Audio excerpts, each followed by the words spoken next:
అందరికీ నమస్కారం. Welcome back to bowled over cinema. మొన్న మన ఆర్సీబీ వీడియోకి మంచి వ్యూస్ ఇచ్చినందుకు వ్యూవర్స్ అందరికీ థ్యాంక్స్. ముందుగా చెప్పినట్టుగా ఈసారి మిగిలిన టీమ్స్ గురించి 1 by 1 డిస్కస్ చేద్దాం. మరి ఈ రోజు అయితే ఓపెనింగ్ 4లో తలపడబోతున్న ఆర్సీబీ వర్సెస్ కేకేఆర్లో కేకేఆర్ గురించి డిస్కస్ చేద్దాం. వాళ్ళ స్ట్రాంగెస్ట్ పాసిబుల్ ప్లేయింగ్ 2025 ఆప్షన్ చూసుకుంటే కేకేఆర్ వాళ్ళ 6 రిటెన్షన్స్ని రిటైన్ చేసుకొని మిగిలిన ప్లేయర్ కోసం ఆప్షన్ బరిలో దిగింది. మరి వాళ్ళ రిటెన్షన్ లిస్ట్ ఒకసారి చూసేద్దాం. వాళ్ళ క్యాప్డ్ లిస్ట్లో Varun Chakravarthy, Rinku Singh and foreign capped ప్లేయర్స్లో Andre Russell and Sunil Narine ఉంచారు. అండ్ అన్క్యాప్డ్ లిస్ట్ విషయానికి వస్తే హర్షిత్ రాణా అండ్ రమన్దీప్ సింగ్. వాళ్ళ ఆప్షన్ టైంలో హర్షిత్ రాణాని అన్క్యాప్డ్ ప్లేయర్గా రిటైన్ చేసుకున్నారు. But Harshit Rana is a capped player for India. మరి ఇప్పుడు వాళ్ళ స్ట్రాంగెస్ట్ పాసిబుల్ ప్లేయింగ్ 11 గురించి డిస్కస్ చేద్దాం. ముందుగా వాళ్ళ ఓపెనర్స్. ఒకవైపు నారాయణ్ వీర బాధగలిగే ప్లేయర్, పవర్ ప్లేలో మంచి రన్స్ ప్రొవైడ్ చేయగలడు కేకేఆర్ పవర్ ప్లేకి.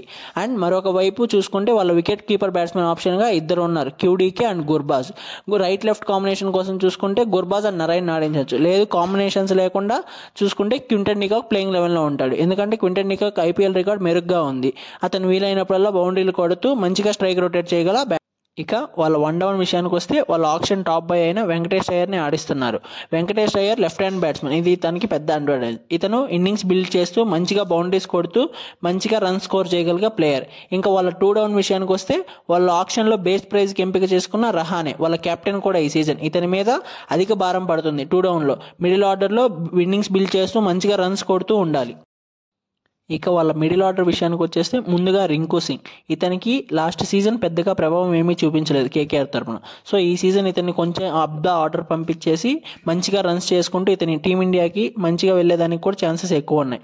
ఇంకా ఇండియన్ ఆల్రౌండర్ అయిన రమన్దీప్ సింగ్, ఇతన్ని రీటెన్షన్ చేసుకున్నారు. ఇతనిలో మంచి పొటెన్షియల్ ఉంది. ఎందుకంటే fast bowling allrounder plus Indian batsmen కూడా, ఫినిషింగ్ మంచిగా చేయగలడు. ఇంకపోతే వాళ్ళ మెయిన్ బ్యాట్స్మెన్ అయిన ఆండ్రీ రసెల్ డెత్ ఓవర్స్లో వచ్చి వీర బాధేయగల ఏకైక ప్లేయర్.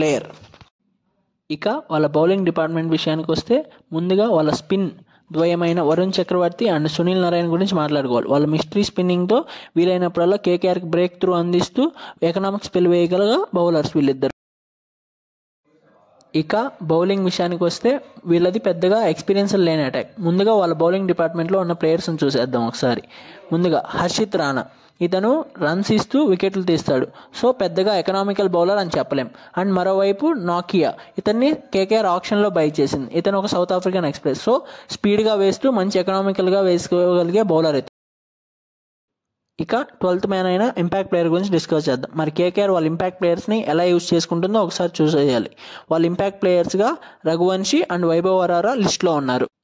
మరి కేకేఆర్ ఓవర్ వ్యూ చూసుకుంటే మొత్తం మీదుగా ఎక్స్పీరియన్స్డ్ బ్యాటింగ్ లైనప్తో, పవర్ఫుల్ మిడిల్ ఆర్డర్తో, ఇన్ఎక్స్పీరియన్స్డ్ బౌలింగ్ లైనప్తో మళ్ళీ ఛాంపియన్స్గా నిలుస్తారో లేదో చూద్దాం. Defending champions can be champions or not. Stay tuned. ఈ వీడియో మీకు నచ్చినట్లయితే లైక్ చేసి షేర్ చేయండి మరియు సబ్స్క్రైబ్ చేసుకోండి. మరిన్ని వీడియోస్ కోసం మీ బౌల్డ్ ఓవర్ సినిమాని ఖచ్చితంగా సబ్స్క్రైబ్ చేసి బెల్ ఐకాన్